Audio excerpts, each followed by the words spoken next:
കീഴ്ശാന്തിമാർക്ക് മേൽശാന്തിയുടെ വരുമാനത്തിന്റെ ഒരു ചെറിയ കാശാണ് കൊടുക്കുന്നത്.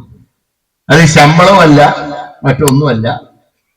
പക്ഷേ എങ്കിൽ പോലും 2013 ഇയാൾ കീഴ്ശാന്തിയായി കയറിയപ്പോ ഇയാൾക്ക് ഒരു പൂജയും മന്ത്രം അറിഞ്ഞുകൂടാ എന്ന് പറഞ്ഞ് അന്ന് തന്ത്രി അദ്ദേഹത്തിനെ ഇറക്കി വിട്ടു. ഇനി ഭാഗത്ത് കണ്ടുവരുന്നത് എന്ന വ്യക്തിയാണ് ഇടതുപക്ഷം വന്നപ്പോ സ്പോൺസറായി അവിടെ രംഗത്ത് വരും.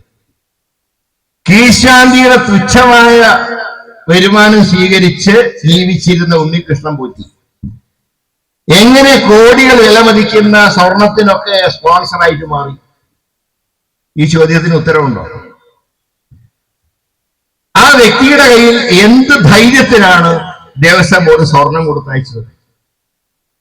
ആ സ്വർണം കൊടുത്തയക്കുമ്പോൾ അത് ചെമ്പുകാലികളാണെന്ന് സർട്ടിഫിക്കറ്റ് കൊടുത്താര ദേവസ്വം ബോർഡ്.